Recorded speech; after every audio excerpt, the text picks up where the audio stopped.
Hi and welcome to Half Japanese, the budget edition. The whole idea of this program is to show you, even if you come back from work pretty tired, you can still put together something really quickly, really nice and ready for your missus when she comes home. Here we go.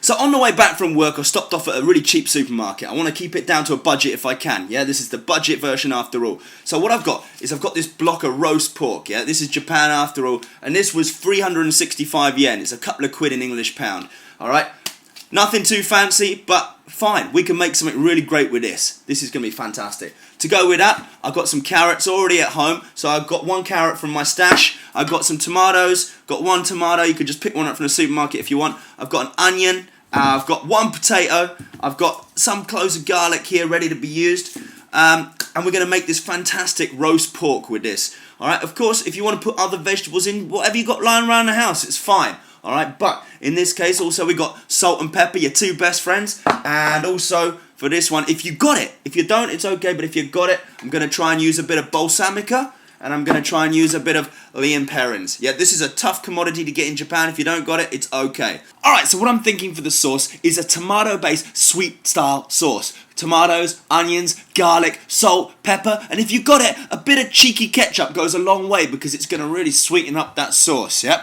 That's going to be absolutely great with the parents and the balsamica on top of the pork. It's going to come together really well. Alright, to dice a potato, basically chop the sides off your potato, slice across so you end up with this sort of a shape.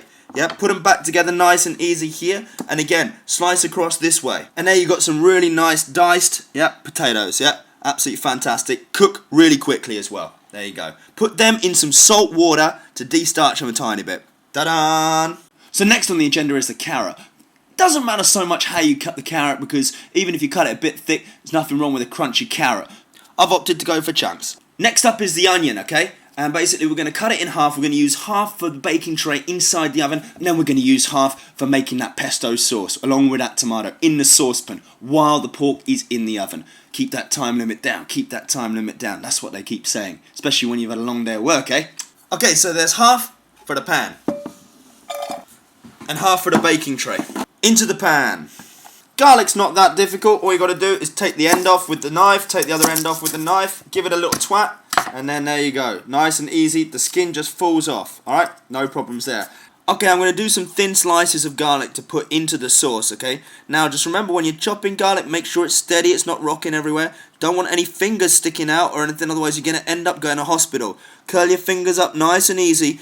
Get the knife slipping off the edge of your fingers like this, nice and easy, okay, so you could chafe lovely small bits of garlic off, yeah? It depends how thick or thin you want, that's to your own flavour, okay? Now, start straightening it up, and slowly but surely you're going to end up with like nice big bits of garlic ready to go into your sauce, yeah? And it's up to you. If you want to chop these finer, that's okay, but I'm going to throw them in as they are. Alright, nice one, smooth. So, as you can see here, I've got my carrots, I've got my potatoes, I've got my onions sprinkled underneath, because they're alright underneath, yeah? And I've got my pork here. I put salt and pepper on the pork, yeah? At the moment, I've just mixed up in a little pan, I've mixed up the parents and the balsamica, yeah? You want to mix it so that the taste is good for you, because at the end of the day, you're the one that's got to eat it. Alright, I'm just going to spoon this on the top here, yep? Nice and easy. Yep, nothing too dramatic. Now, while I'm doing this, I might as well say that I'm going to add some water into this pan because the last thing that I want to happen is to pull this out the oven for everything to be dry and all rusty. Yep, and I don't want this stuff sticking. I want to be able to deglaze this pan afterwards nice and easy for the final product. Okay, last but not least, what I'm going to do is I'm going to rip off a couple of cloves of garlic, chop them up and throw them in here as well into the mix. Okay, so the pork's been in for about an hour. And it's about ready to go. And the sauce has been going for most of that time, nice and slowly, making sure I've been stirring it the whole time, and it's come out much thicker and very nice. So what I'm going to do now is I'm going to pull the pork out of the oven. It's always really important to make sure that you do cut down into the pork to make sure that it's cooked, alright? It can be a tiny bit pink, but as long as the middle is nice and hot, about 100 degrees C, 90 degrees C, then you're okay and ready to go. Okay, giving my knife a little wash now and I'm ready just to carve this meat off. Yep, Thick is okay, thin is okay, it's really up to you. So here we go, let's just start making sure, again, that you keep your fingers out of the way. Don't want to have to go to hospital, especially when dinner's ready. That's definitely sure. Yep, nice little bits off here, down here, and slowly just move along this. You can see the juices coming out onto the board, and that's good. Doesn't matter, because this is going to be served nicely on the plate. Yep, and if you're eating on your own, then it's hooray Henry, isn't it? Arrange the food on the plate. Here we go, roast pork with a nice tangy coating of balsamica and Lea Perrins, with a nice sweet tomato sauce with onions and garlic on the top, with some roasted carrots and some nice roasted potatoes. Absolutely fantastic. I'm really happy I did that. And the tanginess and the sweetness go really well together. I hope you try it.